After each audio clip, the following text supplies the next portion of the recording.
This podcast contains adult content and themes. For a full list of our content warnings, please see our show notes. Listener discretion is advised.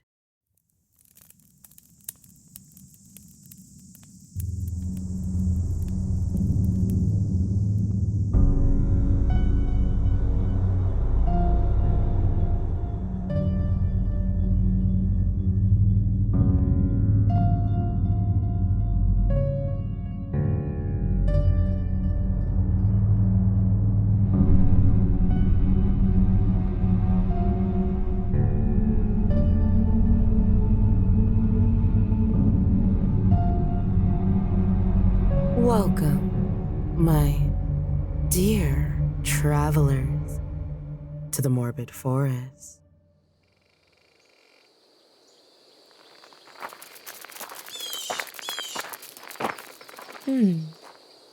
I swear.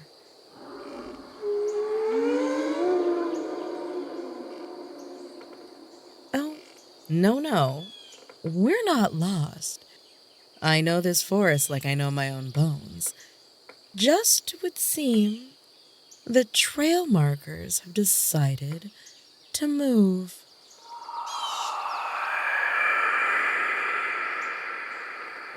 Yes, they do have a mind of their own. Impish little signs. Always love to throw me for a loop, or, in this case, make us circle the drain.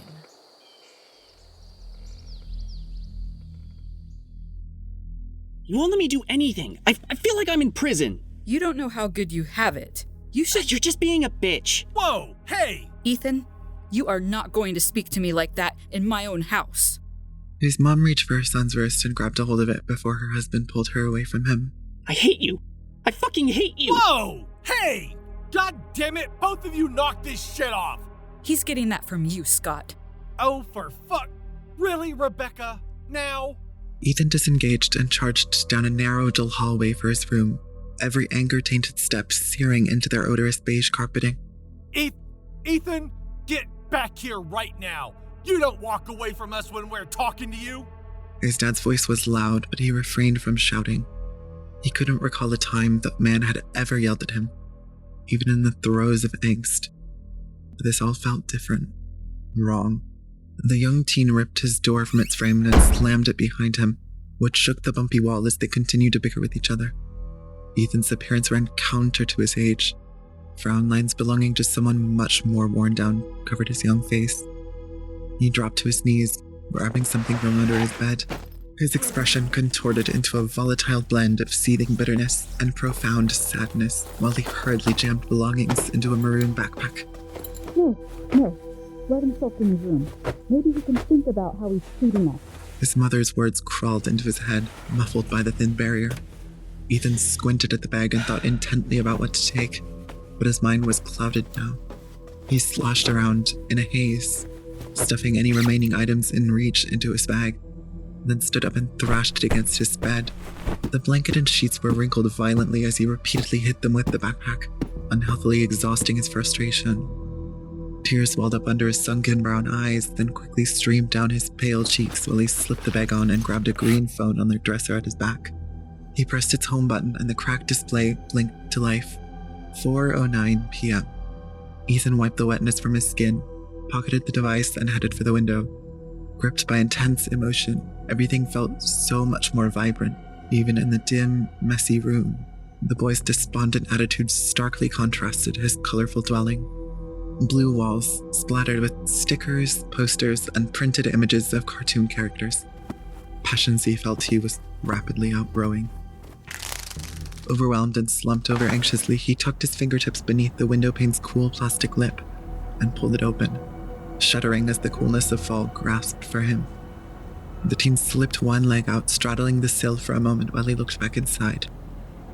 This was a chance to turn around, but he couldn't. He'd already made up his mind. He would take off for a while, make them worry. Maybe they'd finally get it.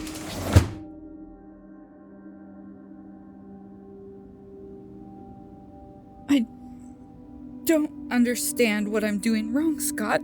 I just Rebecca was slumped over at their weathered kitchen table, her hand wrapped to cover her eyes while she wept quietly. Her husband rubbed his left temple, seated diagonally from the woman across the chipped chestnut surface. I mean, what do we do? I try to be understanding. I really do. I know he's just a kid, but God, he makes it so hard. Scott watched his wife silently, unsure of how to respond. Let him cool off. We won't get anywhere with a shouting match. I don't mean right now. I mean every other day. Are we supposed to just live on pins and needles for the next 4 years until he's 18? Hey. Scott uttered as he leaned forward and placed his hand over Rebecca's on the table. We'll make it through, just like we always have. Rebecca shook her head side to side. I hope so. Cars flew past, noise rushing through Ethan's head with each blur while he pedaled his bike hard over gravel on the road's shoulder. He breathed heavily, his bloated backpack striking him with every divot in the ground. Rocks skidded out from under its ridged tires when it came to a stop. A ringing interrupted the handful of looping pop-punk and metal songs he was able to buy. He fished around his pocket for the device and freed it to examine the screen. Mom. That contact sent a pulse through Ethan's heart, reminding him he was still alive. They surely knew he'd left by now. He punched the red decline button and the music resumed, but he pulled out his white earbuds to take a short break from the traveling. Cars continued blazing by him while he walked his bike to a decrepit wooden fence line that bordered wild natural terrain. What sounded like water ampling nearby piqued his interest. It struck him as good respite right now, and prompted Ethan to prop his bike up on the moss-blanketed wooden beam. It nearly crumbled when he bumped it, half rotten inside despite a firm-seeming exterior. He recoiled as pieces fell away, but quickly recovered and set out in search of that inviting prospect. Squishy ground squelched below his sneakers as twigs cracked, and he ruffled bushes stumbling through the unmaintained forest. The road was still quite visible, and the wide-open pale sky above it untainted by buildings. But Ethan paid the scene no mind, singularly focused on his goal. Pieces of their argument still dominated the team's thoughts. We get worried when you hide in your room all day. You keep talking back to us. He shook his head while the noise of water grew louder, each step clarifying its direction. A rich scent of pine and soil filled the team's nose, complemented by a strangely sweet aroma somewhere nearby. Ethan's brow furrowed, enticed by that sudden arrival, but he persisted towards his goal. One hand pulled him around a rough tree, scraping bits of wood off onto his palm as he laid eyes on it. The river at last. A sigh of relief overcame him, relaxing his tense shoulders while the team stepped up to the bank. He knelt down, faint sounds of birds chirping somewhere above the tree cover and bugs chittering. Lost in the modest stream's wavering, he reached forward to wash his hands off. He winced at the cool water. These moments back home replayed again and again, caught in the present. It stalled the team's recollection, temporarily moving anything earlier to beyond his grasp. Why didn't they understand? Or try to, at least. They were always picking at him, how he acted, dressed, the things he listened to, the friends he hung out with. Nothing was ever good enough for them. A whisper danced forth from the woods, unheard to him as he observed the wiggling reflection. He wiped off his hands and checked his phone. Barely any service this far into the town's edge, but lingering on his lock screen was a missed call from his mom, accompanying several frenzied texts. Ethan offered no comment, but a light quiver of his lip spoke for him. The team slowly looked up, hearing a different sound now, one that felt ever-present, everlasting, a humming, not electrical, but distinctly human. He glanced around, a touch freaked out, but the noise quickly soothed him. There was an angelic quality to it that released his frowned expression without him realizing. His spit went down like needles as he stood, rotating to get a better angle of the hum. Steadily he walked downstream, following the flowing liquid and leaving behind his bike while that haunted melody came near. He studied the darkening sky before his phone, seeing its bright display offer a few minutes past 5. Worry and uncertainty fought for control of his face as something large and foreign entered view. That humming was loud now, close, as he examined a gaping maw protruding from the yard, big enough to stand up in, dug into the side of a hill, on the water's opposite side, the mouth of a culvert, draining gently into the river. The noise clattered around a dark interior, barely visible even here in fading daylight before it escaped. Not far from his back, cars still drove by with dropping frequency. Ethan took a few more timid steps to peer in, gripped by fear, when the humming ceased. Hello? A feminine voice asked from shadow. Her tone sounded young, almost nervous. Ethan's eyes were wide, but in some bizarre way, he felt sick. Not relieved, but transferred over to some other paralyzing feeling of discomfort. That tension had been broken, replaced now by encircling emotions from all reaches of his mind. Wordlessly, he exhaled, then tried to steady himself. Is somebody in there? Well, of course. I don't see anybody else around. That voice clung to the darkness, just barely beyond where the light terminated. Something skulked there, waiting patiently, observing and processing, seeking and understanding. To Ethan, now, it was merely words. Why are you in that pipe? The voice retorted with a quiet giggle, a smile plainly obvious through its intonation. It held back a touch, playfully. Why are you this far out of town? Ethan stared into the maw, stupefied. I know why I'm hanging out in this pipe. Do you know why you're out here? I like to ride around and explore. That explains the backpack, I guess. I like coming out here most days to get away from everything. He listened to her words. They were calming, dissolving that stress, that anguish. He almost couldn't remember why he'd been so upset. That's cool, but you just hang out in dark pipes all day? Believe me, I know it's not, super normal. My dad probably thinks I'm, like, sacrificing animals or whatever, but it's peaceful out here. You know what a goth is? Ethan shook his head and replied with a subdued, No. That's sort of my style. Dark hair, dark clothes, dark makeup, the whole thing. I've got a real mean streak to me. With the pale skin, I think it freaks people out.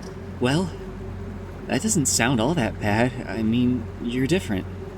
Different can be good. Yeah, people just don't get me. I listen to these bands, like metal, punk stuff. My parents, they don't like it. And I don't know why, really. It's just music. Always criticizing me and telling me things I can't do. I hate it. They're so... Yeah? I just hate them sometimes. I know how that feels. My dad can be a lot.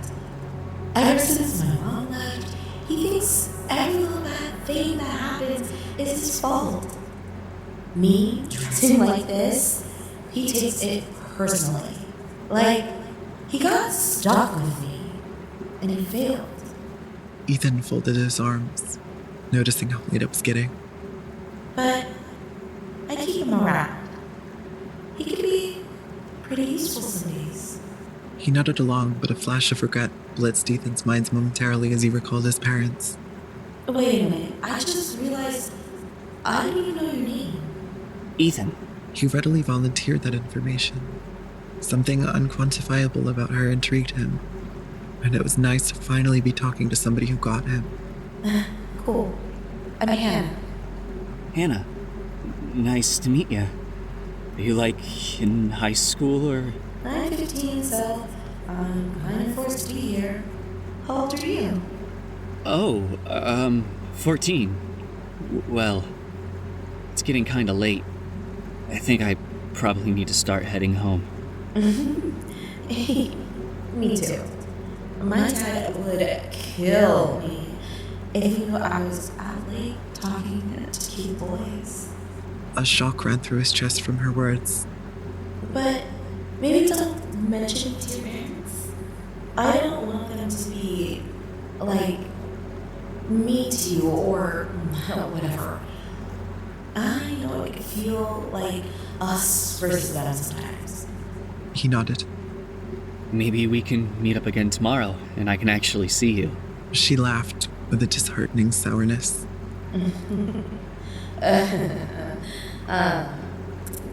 I don't know. Mysteries kind of my thing. If you saw my ghostly face in the sun, you'd probably think I was lame. No way. I'll see what I can do, but my dad might want to meet you first. He's pretty strict about the boys I hang out with. Wants to make sure there's nothing funny happening. Trust me, I'm the least funny guy you'll ever meet. Honest. Well, Ethan, we'll be waiting right here tomorrow. Ethan departed in a haste, and an indeterminate amount of time later, stumbled from the brush and moss back to the roadside gravel. He pulled his bike off the resting spot and mounted up. Wow, an older girl calling him cute? What was happening? As the teen returned to town, aimed for his crummy home, a sense of excitement invigorated him like never before.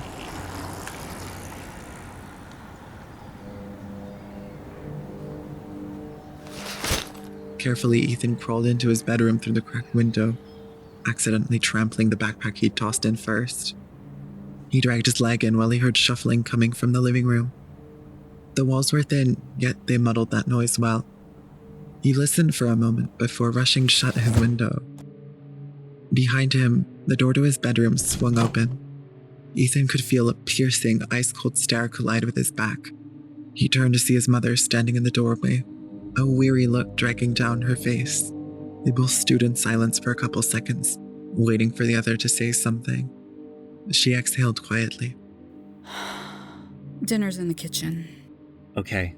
She vanished around the wall, the teen's door left ajar while his heartbeat slowed. Why hadn't she lit into him? Partly, he expected to get ripped to shreds coming back, but the stoicism she presented unsettled him even more than shouts would frighten. The house was small but not crammed, just big enough to feel empty with the lack of care put into it. Rebecca and Ethan sat alone at that worn dining table, a thick barrier between them while they ate. Everywhere beyond the table was soaked in muddy darkness. A soul's soft yellow light lit them from above, diffused through its plastic cover. The living room, the kitchen, it was dim now as the sun lowered, leaving them both feeling boxed in together. Where's Dad? She glanced up at Ethan from her plate, appearing stern to him. Your father's eating in the garage again so he can work on his projects. Her words stuck to the front of his mind like bugs to a windshield. Where'd you go today? Huh? Again, her eyes raised to him. This time, they were markedly less solemn. I'm not stupid, Ethan. You left the house after you talked back to me and Dad. Where did you go? He negotiated mouthing off once more, to keep her off his back, but a deeper piece of himself talked him down. I rode around for a while. He didn't know she'd buy it, but he wasn't going to mention that girl he talked to. And you ignored my call. I didn't know you called. I didn't have service for a while. She set her fork down with a clank, the noise startling both of them but causing Ethan to jump a bit. You shouldn't run off like that. What if something bad happened? You got hurt or hit by a car. You can't call us, and we don't know where you are. Ethan offered no response as his mother raised her voice. He figured it was better to simply endure so late in the day. I don't appreciate that kind of behavior, Ethan, and I don't enjoy yelling at you. Doesn't seem like it. As soon as those words left his mouth, a wave of regret crashed into him. Rebecca appeared visibly upset by then, but pulled herself back from the edge. Ethan, when you finish eating, you can go to your room for the rest of the night and think about how you're treating us. Before his mom could finish speaking, he pushed the chair away from their table. It scraped along the stained tiles below before he stood up and walked toward the hall. As her son moved out of sight, she heard his door loudly shut and put a cap on their exchange. Rebecca leaned back in her seat, looking tired. On the bus ride to school the following morning, that girl occupied Ethan's mind, Hannah. She was a bit odd, hanging out in a drain pipe, but she seemed so cool. If he could impress her, he'd finally have someone who understood him. He kept an eye out at school, looking around and listening acutely the entire day for anyone who resembled Hannah. Other classmates spoke behind him, at his sides, as he passed. Nobody sounded like her. He assumed that if she lived around here, they'd go to the same school. But as the hours dragged on, and still no voice pinged his recognition, he began to figure maybe she was from out of town.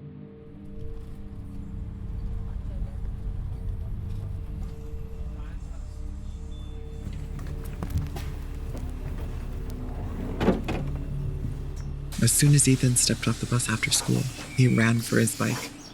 Quickly, he rushed to the far end of town, along the highway.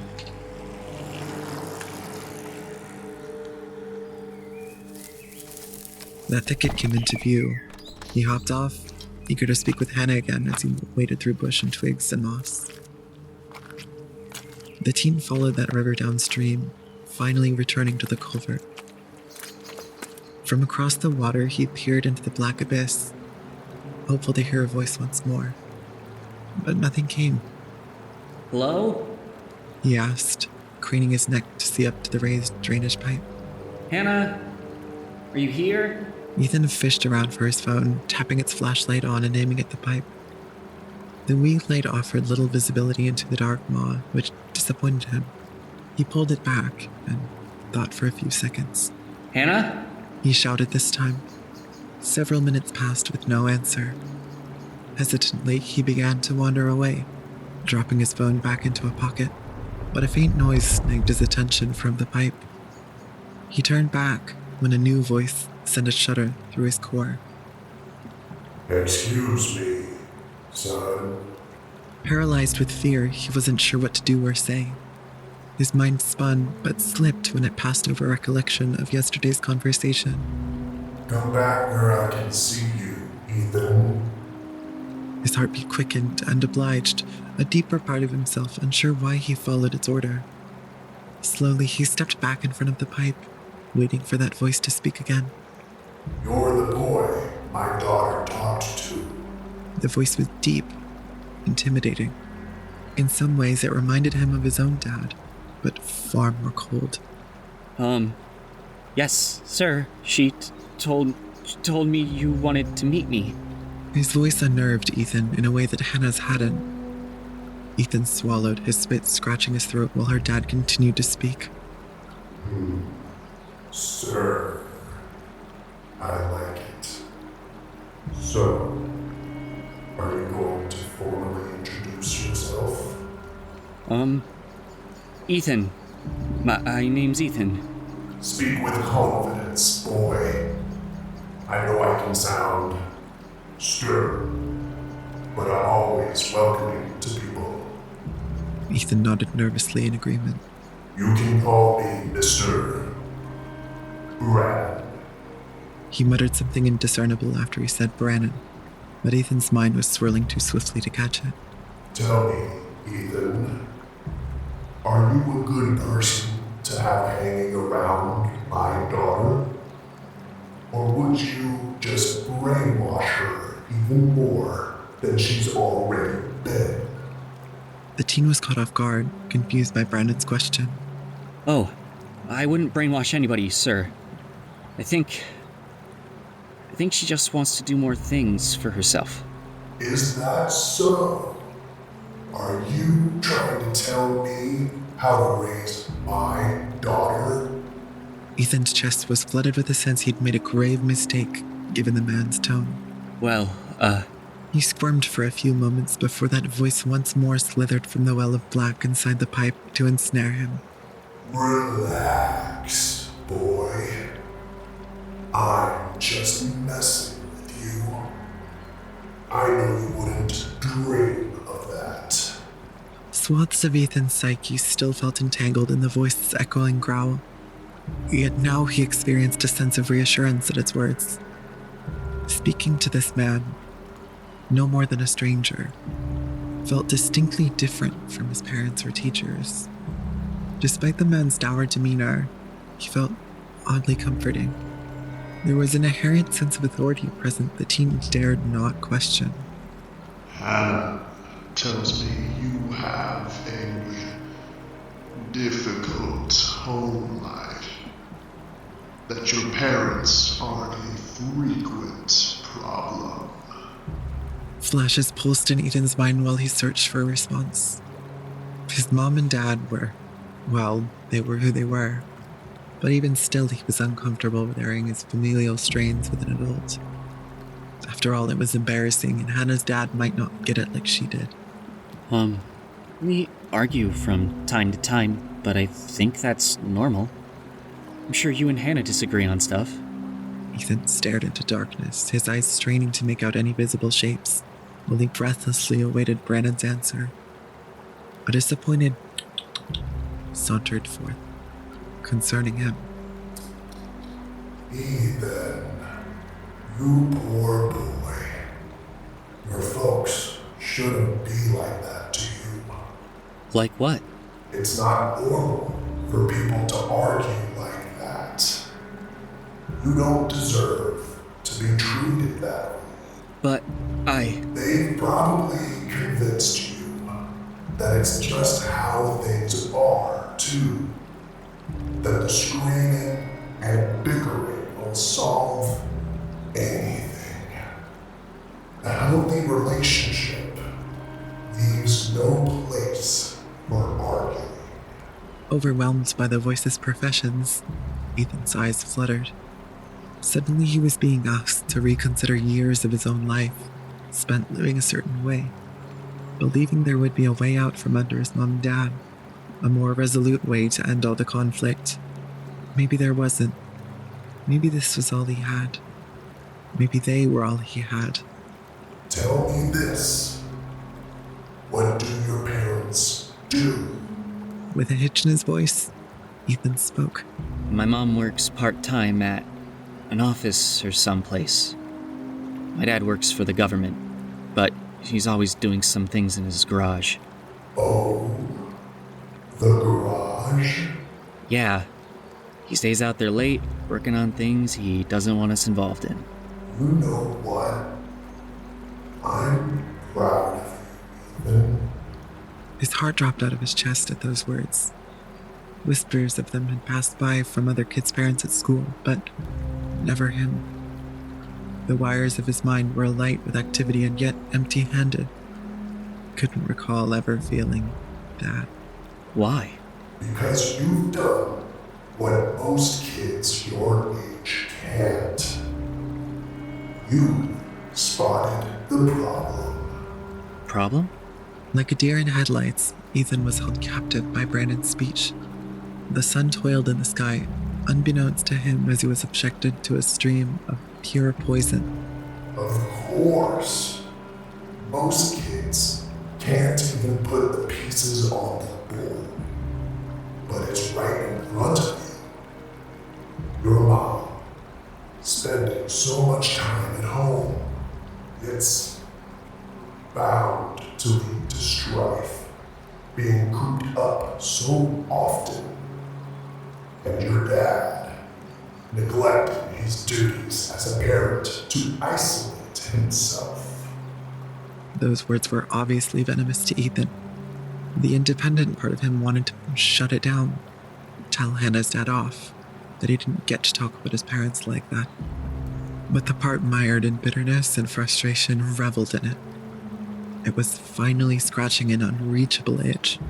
And these projects, what are they? I don't know, it's locked. He tells us not to go in there. Renan scoffed. It's your house too. It's your right to go in there. Aren't you even a little curious? Yeah, but Well, go in there after he goes to bed and find out for yourself. He shouldn't be keeping secrets from his own family. That kind of behavior is unacceptable in my house.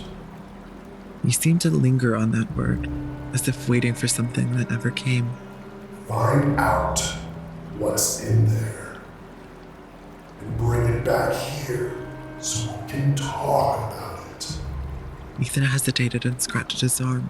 The only way you're getting my approval to hang around Hannah is if you man up and do this, Ethan.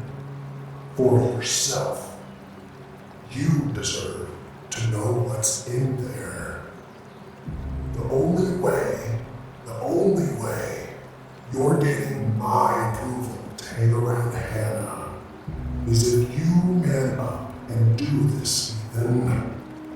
For yourself. You deserve to know what's in there. Unsteadily, he nodded as something red faintly glistened from the darkness. That was new. No light had ever escaped it. It alluded to a shape, standing in the void, yet offered nothing more as Ethan's mind skipped over the tiny pinpricks of crimson-tinted shine. okay. He offered resentment-laden silence to his parents upon his return home. The atmosphere of their home was downtrodden, perhaps more than ever. A strange energy hung over them all now, as Ethan contemplated breaking into the garage. Was he really going through with it? He had to, right? It wasn't fair to keep secrets. Brandon was right, at least. But about the rest? The teen lay in bed, his gaze fixated on the dim ceiling as the sun clocked out for the day. Swallowed by low light, he listened to his parents while they spoke beyond his room, awaiting their departure. He blinked, and time seemed to snap forward. 2:11 a.m. Carefully, Ethan sat up and stared into his door's smooth grain. It had to be done. Slowly, their door crept open. Faint hallway light bleeding into the abyss of his parents' room. An old digital clock acted as a sentinel on their dresser, casting a dull red glow into the air. He got down on his knees and crawled in, reaching for the jeans his dad had abandoned on the floor. He dragged them close, startled by their tossing and turning. Quietly, he checked a pocket, feeling cool metal brush his skin. He slipped a ring of keys out and discreetly backed out before pulling back the door. Ethan stopped it at the latch and headed for the garage. Key after key, he met denial and began to worry if these weren't it, until one turned the lock. A pang of fear and excitement rose in him. He removed the key and stepped into the icy space. Old machinery, big and small, cluttered the room. Wiring was pulled from many, interspersed with scrap metal. Tools of all sorts covered narrow countertops, while screws and nails dotted them like bullet holes. Large grayish-white stains smeared over the unfinished concrete floor as he approached a drafting table, suffocated with papers, books, sticky notes, and drawings. It was frightening seeing such a scene.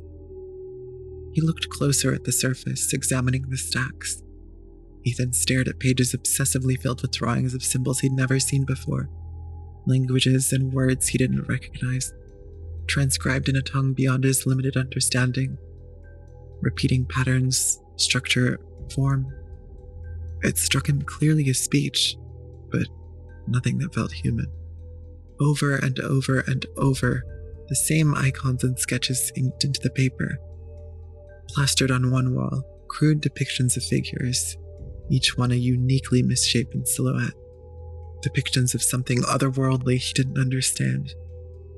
Yet it seemed familiar somehow, buried within layers of disturbing instability.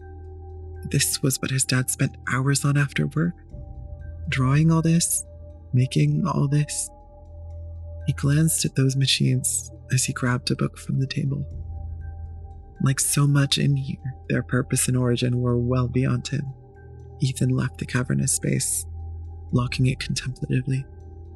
Gently, his parents' door hinged open as he once more entered and deposited the keys back into their pocket. A sharp exhale passed his lips when he laid back down. Unsettled by those images and ravings, the teen couldn't bring himself to open the book he'd taken any more than he already had. A brief check to confirm it was indeed related was plenty for him. How would Mr. Brennan react to this? Thoughts of Hannah crossed Ethan's mind as he struggled to fall asleep. What might she look like, he wondered. Flashing constructions arose from the muddy depths of his subconscious to offer suggestions, which so late at night went unacknowledged. His heart raced during class.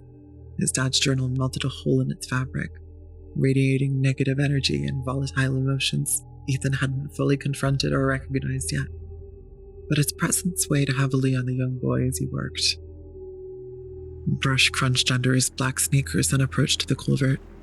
No matter how much he walked this path, it sounded like there was always something new to snap or crush. He gulped, staring into that abyss again, journal in hand. It felt hot to the touch, still marred by questions of its true nature. Ethan slipped his bag off his shoulder and unzipped it, revealing a Ziploc bag large enough to hold the item. He stuffed it in and sealed the plastic, thinking for a moment. His arm raised back, debating whether to throw the journal over the water, but he couldn't. He needed it to be seen by someone else. He called out, to no answer. Several more shouts confirmed it, and he set the bag journal on the ground by his feet, lying in a bare patch of dirt, partially encompassed by his shoe prints as he stared down.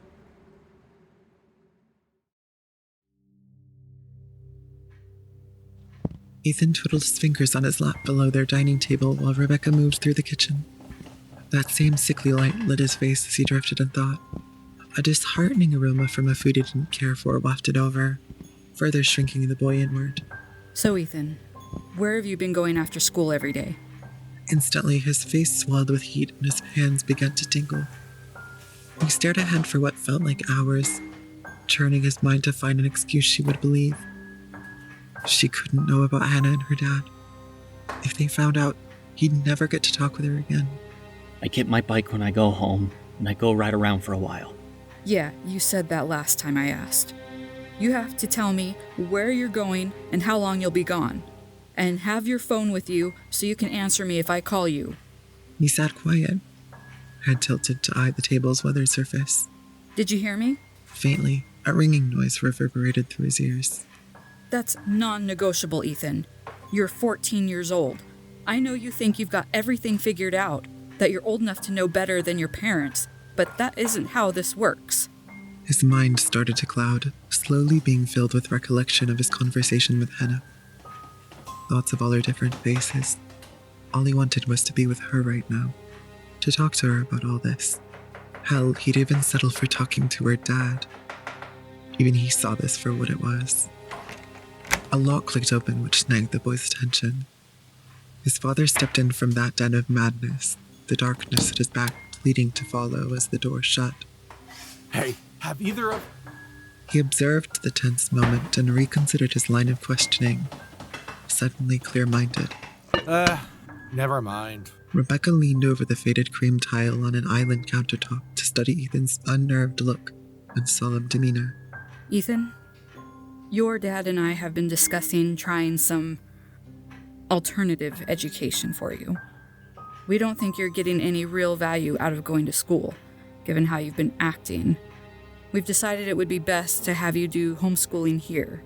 That way, you don't need to be caught up in anything negative or stressful. You can focus on the work. Her words collided with Ethan's core, disorienting him even sitting down. A long-winded speech distorted around him, while her words dissolved in his head. His memory smeared into a hazy blur, and before he knew it, he was on his bike. Brisk late-morning wind gusted over him while he blazed towards the highway leaving town. They had to talk. He hoped to God Mr. Brannon wasn't around. Or if he was, he'd let Hannah talk with him. He needed her desperately right now. Someone to tell him this could all be worked through, because his own mind dug a deeper and deeper pit of despair and worry with every ticking minute. Ethan ducked below branches, snapping things underfoot as he rushed his normal path to the culvert. He stumbled forth, stepping into the exposed earth he'd left that journal. Now, only that Ziploc bag remained, empty and crinkled. Beside it, a series of human handprints were visible in the compressed topsoil. He stared at them for a moment, both unsure of what he was seeing, yet simultaneously mortified. Before his mind could process it, a familiar feminine voice wryly shuddered from the culvert's dripping maw. Hey, Ethan. Haven't seen you around in a few days. Your dad's been here the past couple of times I've come. He seems kinda cool. Whatever word he wanted to use, he avoided, to not risk upsetting Hannah. They might have had a contentious relationship on occasion, but he was still her dad. How have you been? I've been better, but it's nice to talk to you again. My dad told me all about what he said to you. Really? Yeah, sorry about him. Even on his best days, he is a lot. I'm sorry if you feel intimidated or uncomfortable. No, it's... He talked about my parents, and he gave me a lot to think about. Don't let him hear that, because he'll never forget it. The journal's outline had been burned to Ethan's psyche. Rippling waves tormented every waking second, reminding him of its existence. Tepidly, he broached her dad's odd request. Your dad wanted me to get him something from my house. A thing my dad's, working on. What did he do with it? I don't know. He didn't mention a journal or whatever, but that definitely sounds like something you do. He's odd like that, in case you hadn't noticed. Journal? Wait, when did he mention it was a journal? Had he mentioned that to her? She continued to speak while his mind spun, desperate to recall a moment where he'd said what he gave her dad. But it was blank as far as Ethan could tell. His head had become so entangled with that item, it was getting harder to feel out where he ended and its presence began. Suddenly, he cut her off amidst another topic. Wait. How did you know it was a journal? There were a few long seconds of silence emanating from the culvert. In that time, Ethan witnessed two faintly visible red dots deeper, much, much deeper, in the pipe, which lit up a section of his own brain with alarms he now willingly ignored. My dad said that's what you gave him. Is that not correct? Yeah, but you said you didn't know about it. I don't know what he did with it. He brought it up last night, but I wasn't in the mood to talk, and he didn't say where he put it. Oh. Ethan suddenly deflated like a punctured balloon, slumping forward into a stoop before he raised his head back up. Can I ask why your dad also hangs out at this pipe? More silence followed. Evidently, she was caught off guard by his bluntness. He could hear a hushed, steady breathing from where she presumably stood. Then she let out a disappointed sigh. It's kind of embarrassing, honestly. I don't want you to think less of me, okay? I won't.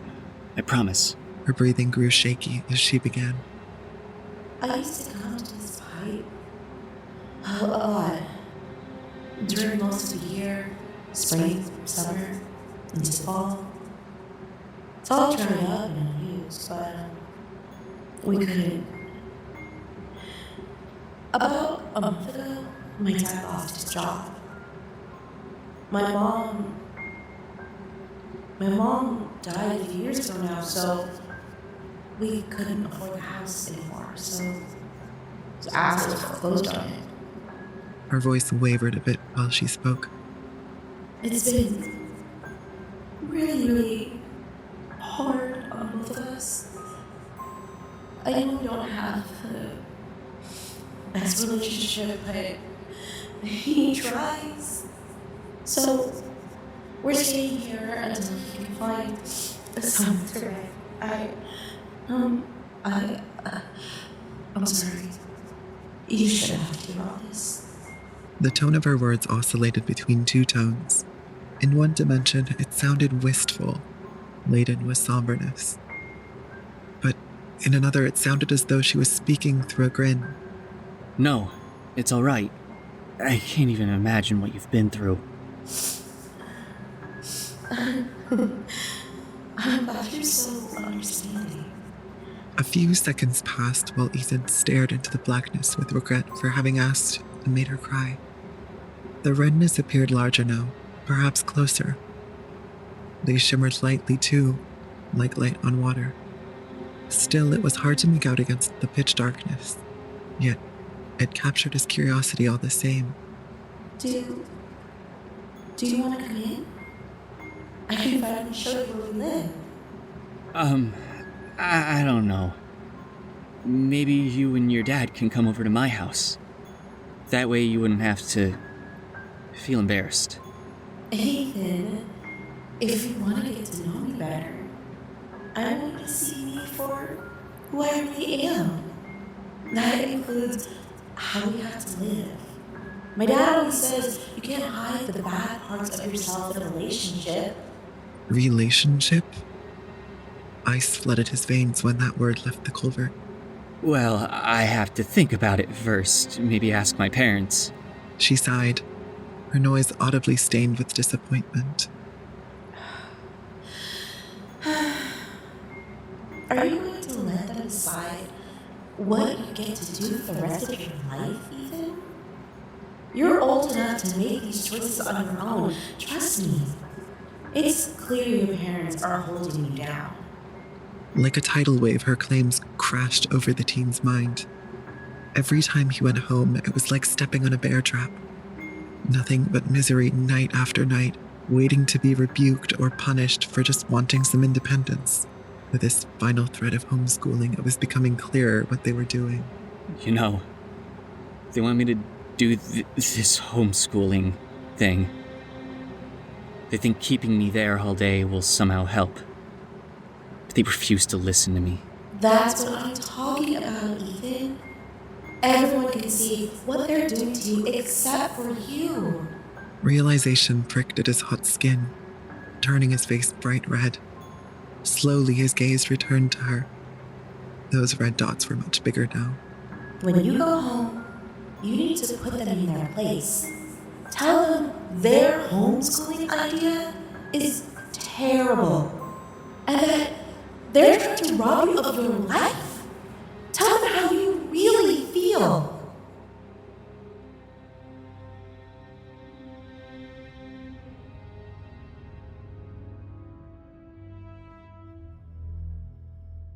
God damn it, Ethan! I am done with this kind of behavior. You have done nothing but disrespect and disobey your mom and I, even after all we do to try to help you. You're doing the homeschool program, whether you want to or not. End of discussion. Scott's words inflamed Ethan's resentment and simultaneously humiliated him. Anna saw them for who they were immediately.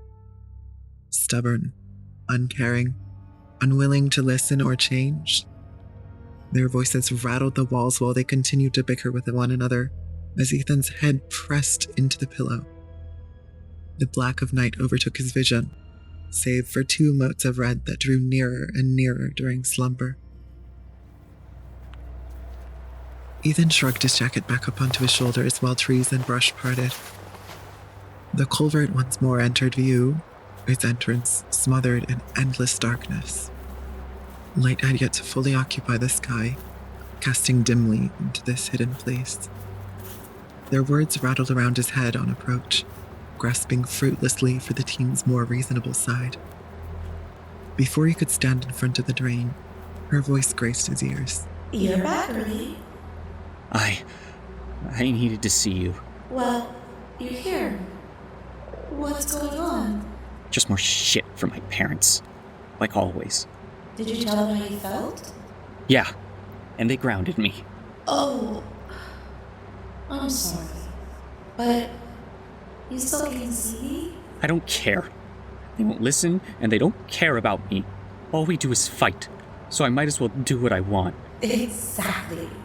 The voice paused for a moment, waiting to see if Ethan would continue before it put forth a gleeful question. So, do you want to come in? Finally, see me up close?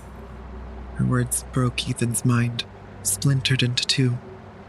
One half, logic and reason, desperately voicing pleas that went unheard or ignored. That second half now stood isolated, charged with emotion, and motivated enough to act on such an ill-advised choice. Sure. A series of rocks sat exposed in the river's gentle flow, flat enough to hop across. His shoes landed firmly on all but the final one, where he slipped and dipped a foot into the water. Sweet laughter crawled from the culvert, while redness washed over Ethan's face. Carefully, he hauled himself up into the pipe's unhinged jaw. As he stood now in its opening, face to face with the wall of darkness, a shiver ran down his spine. He swallowed as Hannah spoke, ignoring that instinct for something far more intangible. Just follow my voice. We're staying anyways. With one step, his nose instantly and violently filled with the most vile, acrid odor he'd ever smelled. He glanced back at the daylight fading from view as they plunged deeply into this abyss. Soon, Ethan found himself engulfed in total shadow, but consumed by intense heat. Sweat stung his suppressed eyes, triggering a vision. Recollection of those red pinpricks pulsated in Ethan's mind, allowing the feeling he'd brushed aside a chance to reach him. Finally unsettled in the dark, he reached for his phone. As Ethan tapped its flashlight and that illumination burst through the pipe, Hannah yelped and rushed forward out of sight. I shouldn't do this. I'm sorry. Wait, Ethan! Where are you going? A light swirled down, specks of dust drifting through as a piercing sensation of fear drove straight to his core. In the divide between blinding white and inky darkness rested a pair of large, inhuman feet, charred and flaking. Scrapes trailed along the pipe's metal, terminating at motionless, gnarled obsidian claws. The dread that had slowly been filling his mind was instantly supplanted by unfettered terror. Before he could react, unseen hands struck his jaw ferociously, which slammed him to the ground. He lost grip of his phone and briefly, fragments of a harrowing visage were cast in its stark glow. Its shuddering beam blinked across a burnt, rotting face, stretching tight over a slender, slimy body that hunched forth from the darkness, obscuring its true shape. When the phone landed, it plunged them once more into total shadow, save for two crimson pinpricks that gazed curiously into Ethan's very essence. He screamed out, shaking with despair as Hannah reached down and wrapped two sets of hands around the team's legs. Come on, Ethan. You'll be so happy with us. Free from your parents, free from their hatred. Just us, together. Still, Hannah's voice echoed in the pipe alongside heavy footfalls that dragged him deeper. He continued to shout and writhe, fighting hopelessly against four strong hands. As they went further, that daylight continued to shrink, and the heat engulfing this place became unbearable. Tears dripped over his cheeks, suddenly overcome with thoughts of his mom and dad. All he wanted was to be with them right now. He was close to being boiled alive as he kicked and shouted, but past Hannah, a faint whiteness slowly trickled into view. Confused, he glanced back to see the pipe's mouth, still fading away. He looked down again as strange, distorted noises grew louder and louder, while the pipe's corrugated surface gradually smoothed out. It deafened him, Hannah's grip tightening, a symphony of distant sounds overwhelming him. Screams of agony and languished moans. Discordant wails tormented Ethan while the abyss devoured him, leaving the drain's open maw to once more bide its time in patient isolation as his cries merged with the choir.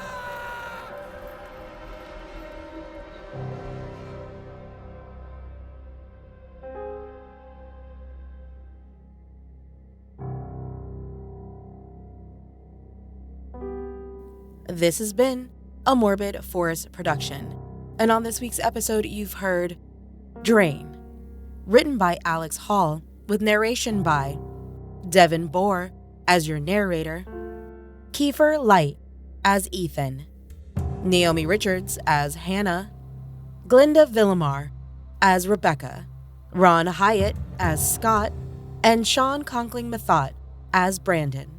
Story editing and audio production by Naomi Richards. Our theme music was created by Blakmoth. Music and sound effects provided by Epidemic Sound. No AI was used on any portion of this audio production. Follow us on X, or Twitter if you're old school, Instagram, Threads, Blue Skies, Tumblr, and Discord to stay up to date on all the happenings within the forest. Interested in more writing by yours truly, your favorite ranger? You can go ahead and follow me now on Substack. I'll be posting some old stories that I've written for the show, and just in case you'd like to read those, as well as I'll be posting some content about the Morbid Forest, more behind the scenes about what it takes to be an audio creator, sometimes just my detailing musings and frustrations with audio work that, I'm still learning how to do, as well as posting writings on there that might not appear on the show. So if you want to follow a little bit more Morbid Forest horror behind the scene things, go ahead and check out my Substack. I'm going to go ahead and leave the link for it down in the show notes. Interested in more morsels of the forest? Then join our Patreon. As a faithful traveler, you'll receive exclusive access to early episode releases, access to bonus content, as well as ad-free episodes for only $3 a month. That's patreon.com/themorbidforest. Can you spare a moment to help other travelers in need? For just 1 review or 5 stars, you can help a fellow traveler in a desperate need of a horror podcast. Ratings and reviews are the best way to find lost travelers out there. So head to your favorite podcast platform today to assist a fellow traveler in finding their path to the Morbid Forest. And with that, we'll see you next time, travelers, on the Morbid Forest.